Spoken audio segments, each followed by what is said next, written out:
mais um Despertar em Família para vocês. Toda semana um convidado especial e um programa inédito para vocês que nos acompanham. Hoje estamos aqui com Sérgio Antônio Meneghetti. Ele que é escritor, palestrante, cientista intuitivo e tem aí um currículo maravilhoso, com muita experiência para compartilhar com a gente hoje. Seja bem-vindo, Sérgio Antônio Meneghetti. Boa noite, Vanessa. Agradeço aí por estar aqui, né, em sua companhia e com os nossos amigos telespectadores aí também, para falar um pouco sobre a intuição. O prazer é todo nosso, a gente está muito feliz de te receber aqui na TV RBC. Já estávamos aqui conversando nos bastidores aqui e que currículo maravilhoso que você tem, que história incrível, quanta experiência. Então eu quero te pedir, Sérgio, para dividir com a gente um pouquinho sobre a sua história.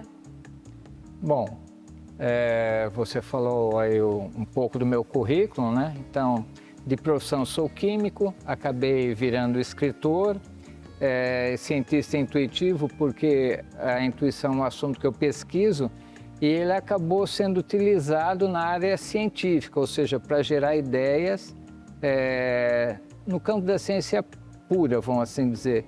E por isso gerou também, eu coloco esse título, mais para aguçar as pessoas para essa característica ou esse trunfo que a humanidade tem, né? Que é a intuição. Uau, olha, e é um assunto muito atual, acho que novo para você que está nos assistindo também, falando sobre educação, sobre a intuição na educação. Fala mais sobre isso. Então, a intuição seria, vamos dizer, o famoso sexto sentido, ou aquela capacidade que as pessoas têm quando surgem os insights, ou que até os antigos profetas utilizavam para prever, por exemplo, que viria o Messias, né? Como Isaías falava que viria o Messias, como que ele saberia disso daí? Ou outros coisas, acontecimentos que aconteceriam, né?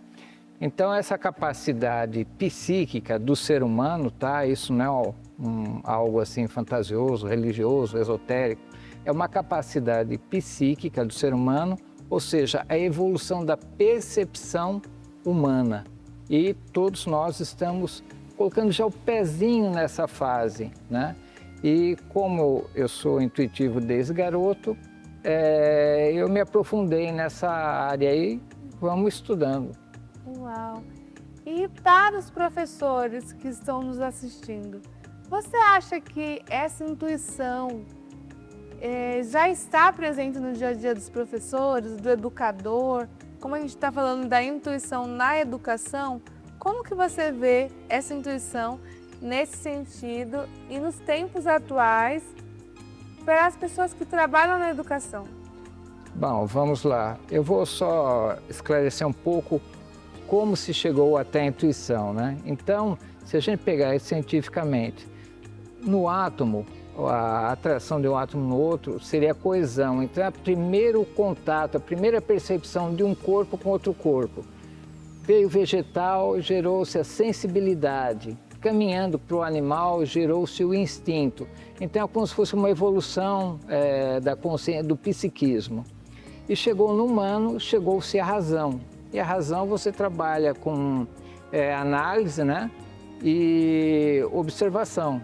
Então, a razão, você consegue pegar informações e traduzir aquilo em conhecimento e aplicar, certo? Inclusive no ensino hoje, na educação, o que o professor faz? Ele lança a mão das informações que existem no mundo, né?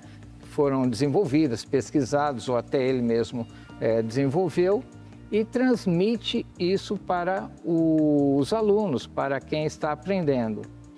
E se você parar para pensar, esse modelo a gente trabalha com o quê? Com o passado, ou seja, com tudo que já foi aprendido.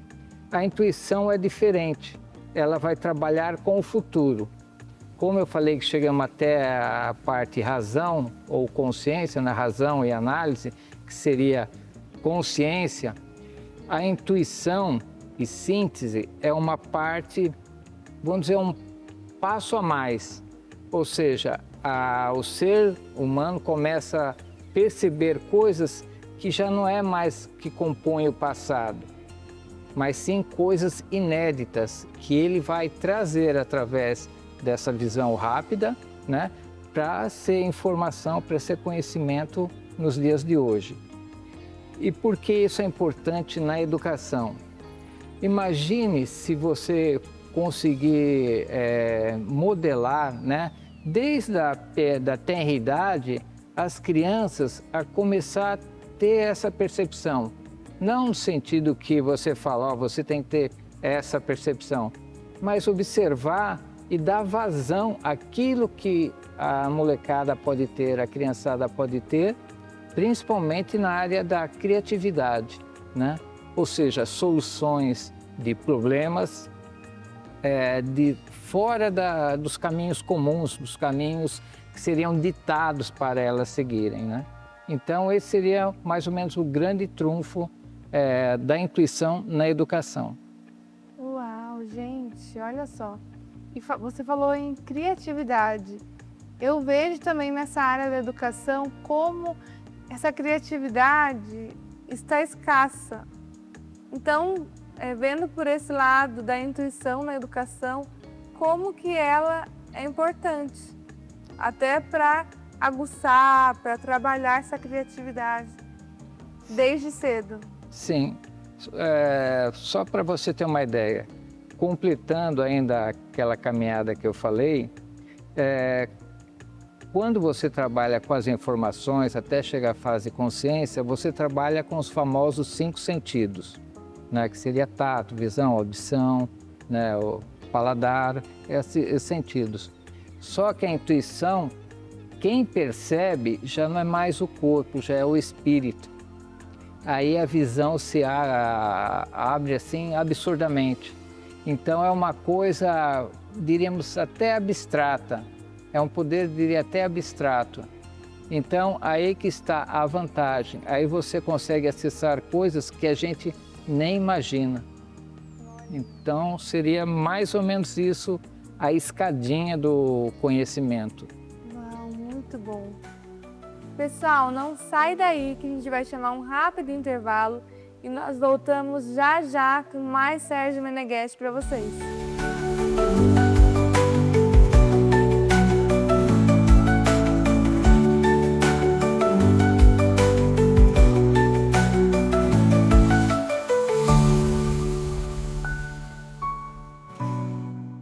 Voltamos aqui com Sérgio Antônio Meneghetti, ele que é cientista intuitivo, palestrante, escritor e está falando para a gente sobre a intuição na educação. Então agora temos uma pergunta aqui, Sérgio, falando do professor, como aplicar isso em sala de aula? Olha, isso daí primeiro tem que ser estruturado. Primeiro, naturalmente, a orientação ao corpo docente. O que acontece? Como eu falei no começo, hoje as escolas são modeladas, e não é um erro, não há nada de errado nisso, né? Em pegar certas regras, certos caminhos para transmitir o conhecimento para desenvolver a criança, ou o jovem, ou o adulto, não importa o nível escolar, né? E o que acontece? Existe um modelo que é assim, você tem, vamos pegar X matéria, essa matéria está dividida durante o ano, né? Numa escala progressiva. Então, à medida que o aluno vai aprendendo, você vai dando aquela informação. Aí você utiliza uma prova ou provas, né, exercícios, para comprovar que o aluno assimilou aquele material, aquilo que pretende. Lembrando que estamos passando passado estamos passando tipo regras, algo formatado. Já se você tiver condições de explorar ou dar mais liberdade para o aluno chegar na solução de um problema por outro caminho, independente daquele que você precisa que ele aprenda. É tipo assim, imagina que eu vou até São Paulo, eu preciso ir até um endereço X. Aí eu pego o Waze aqui, o Waze vai me mostrar uma rota, né? Então, teoricamente, eu vou seguir a rota até chegar ao meu objetivo. Agora, imagine se você é criativo. Não vou seguir a rota do Waze. Me surgiu uma ideia aqui que tem um caminho diferente para eu chegar até lá. Aí você vai sair dessa regra, você vai sair desse caminho pré-destinado já. Então você vai ter liberdade para você poder explorar mais o seu interior, ou seja, dar asas à sua criatividade. Então, se no campo educacional houver um trabalho, é uma coisa que tem que ser estruturada, eu estou falando de coisa bem nova, tá? E dando liberdade para os alunos ou para o próprio professor explorar outros caminhos, outras possibilidades, né? Aí a coisa tende a ampliar, o crescimento é maior e o produto final, vamos assim dizer, será bem melhor também. Então seria mais ou menos isso daí. Então essa intuição na educação é algo novo para as escolas, para os educadores, né? Algo que está se falando agora, no momento. Em relação, agora a gente falou sobre o professor, né? E a intuição, como ele trabalhar com isso em sala, como que isso acontece. E em relação ao aluno, quando o aluno tem ele sabe a resposta de tal pergunta, mas ele não sabe como colocar aquilo, como que é essa relação de aluno e intuição? Então, Vanessa, o que acontece? Geralmente, como eu falei, a escola ela é obrigada, e não é um erro, tá? Não é crítica, a seguir certas regras. Então, você tem aquele material didático para oferecer e tem que seguir aquilo e você tem que mensurar aquilo que o aluno aprendeu. Só que existe uma coisa assim interessante. Na humanidade existe, eu vou colocar 3 tipos de inteligência, só para você observar. Tem aquele aluno que ele assimila tudo com facilidade, principalmente às vezes exatas, mas às vezes humanas ele não vai bem. Outro vai bem em humanas, mas não vai bem em exatas. Tem uns que ele tem a facilidade de gravar aquilo e depois colocar para fora o conhecimento, como se fosse um HD bom, né? Então depois ele dá. Já tem aquele aluno que ele tem dificuldade nisso, até de aprendizado. Ele não tem, às vezes não foca na aula, tudo, mas ele consegue, levando aos trancos e barrancos, fazer as coisas acontecer até se formar. Aí se você pegar esses 2 casos, né, e depois avaliar, você pode ver que o empreendedor geralmente não é aquele que tem muito aquela concentração, que grava o conhecimento, mas aquele que sabe seguir em frente, né? Ele vai lá e faz as coisas acontecer e acaba contratando aquele que eram, vamos dizer, os melhores notas para trabalhar para ele.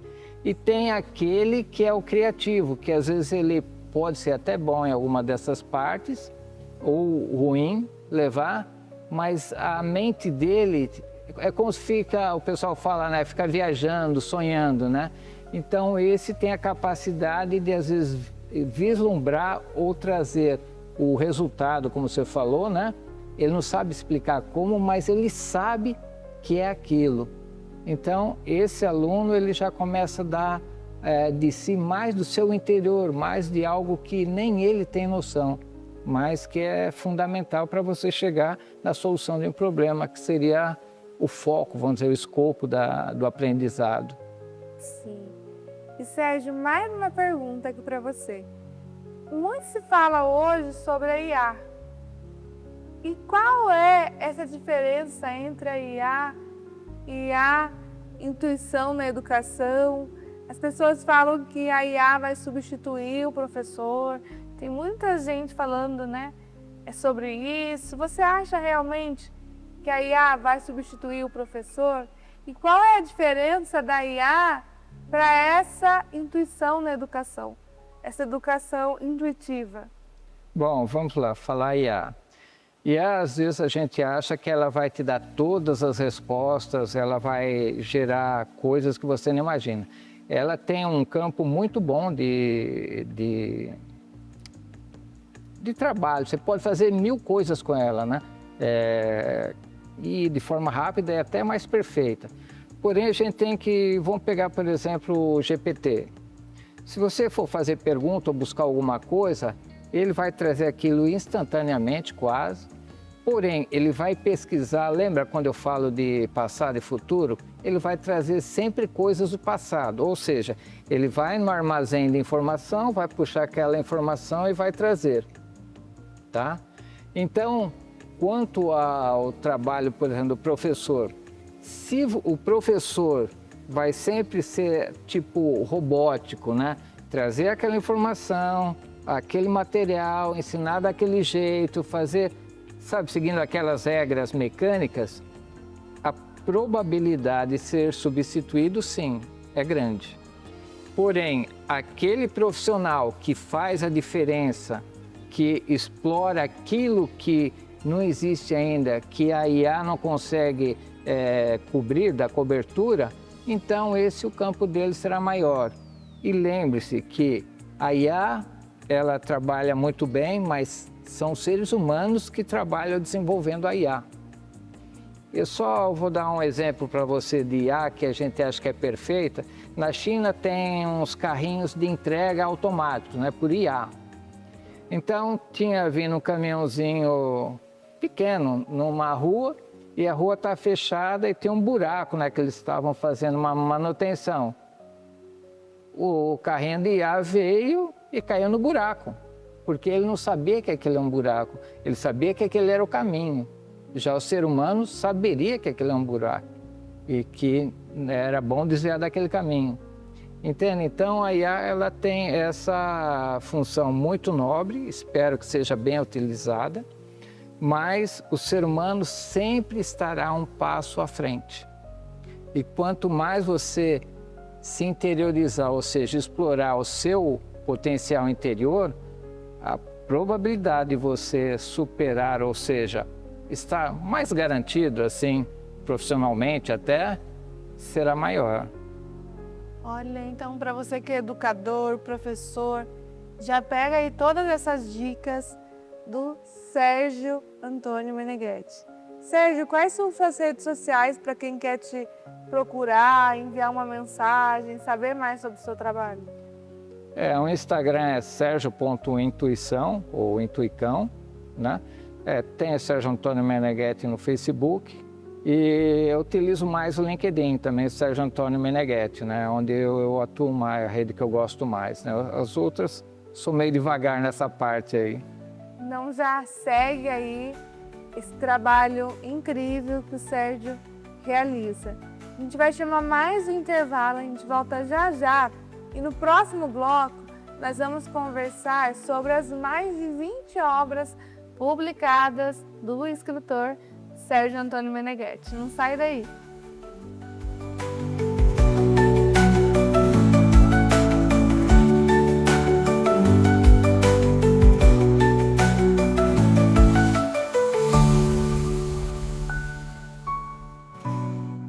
Voltamos aqui com Sérgio Antônio Meneghetti, ele que já falou sobre a intuição na educação e agora nós queremos saber também sobre as mais de 20 obras publicadas.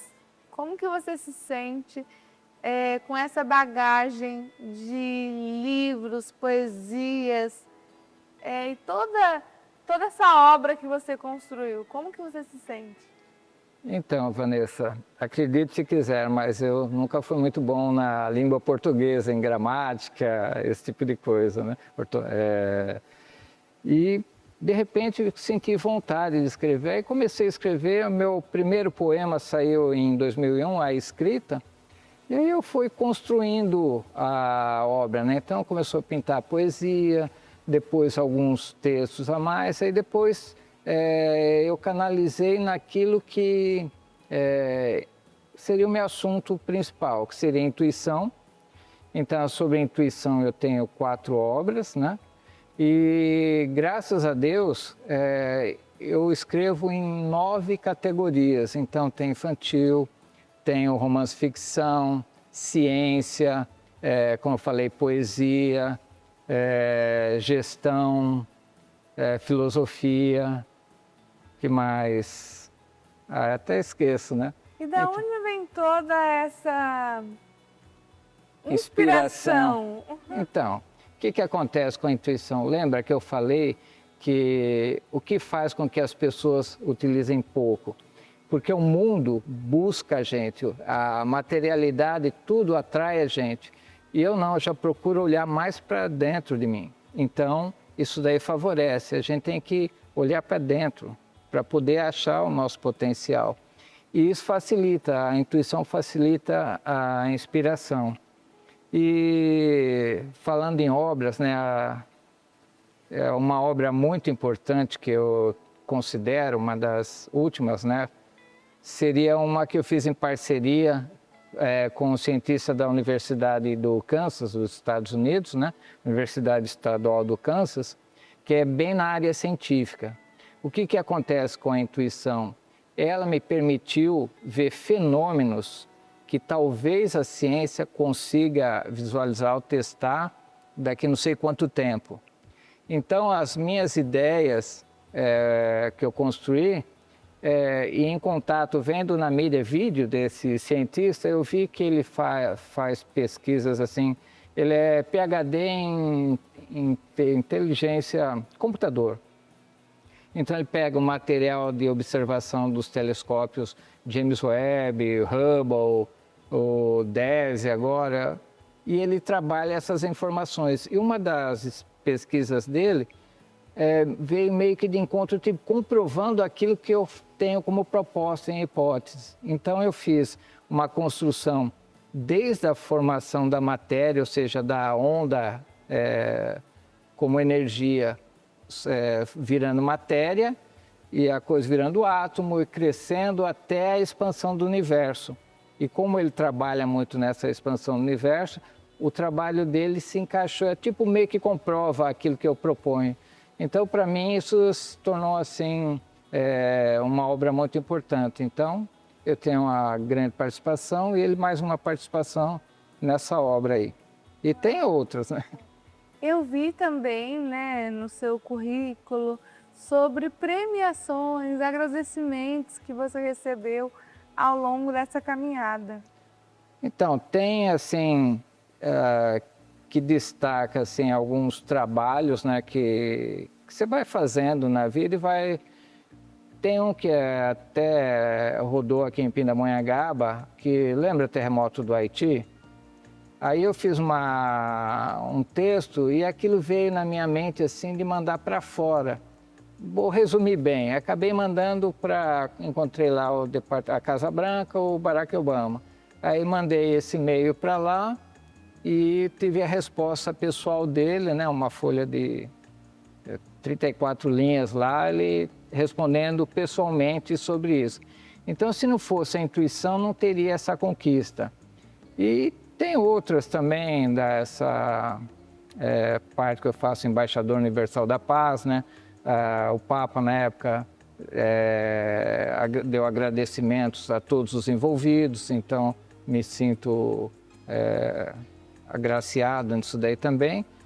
E outras, né? Participação, às vezes, em jornal, revista, sites, essas coisas. A gente vai um tijolinho de cada vez. Parabéns pela sua trajetória. É muito inspirador, né? Estar perto de alguém com tanta experiência e, assim, com esse leque, né? De talentos e de tudo que você faz. É muito belo. Eu, particularmente, não conhecia ninguém com tantos agradecimentos, reconhecimentos. Achei incrível. Parabéns. Obrigado, mas lembre-se sempre de uma coisa, nada é fácil, nada é de graça, né? Isso daí requer trabalho, esforço e acreditar. e a intuição ajudou muito nesse sentido. É que o programa é curto, mas a gente falaria de outras experiências que é muito interessante relacionado à intuição, que ela me trouxe assim de, vou dizer, conquistas, né? Uau! Sérgio, você falou também de olhar para dentro. Sim. Então, antes de finalizar esse programa, eu queria que você deixasse uma mensagem para quem está nos assistindo sobre esse olhar para dentro. Estava falando da intuição, de você olhar para dentro de você. Ah, ok. Bom, primeira coisa, existe um Criador e é graças a eles que a gente está aqui, a gente tem que se desenvolver, né? Então a gente está nessa escadinha do conhecimento e ele reserva muita coisa para a gente, só que essas coisas não estão fora. Elas estão dentro da gente. O maior no universo não é isso que o telescópio consegue ver, mas o interior do ser humano. E isso que é importante, por isso que a gente tem que olhar para dentro. Então, a intuição também ela requer algumas coisas, é até bom saber.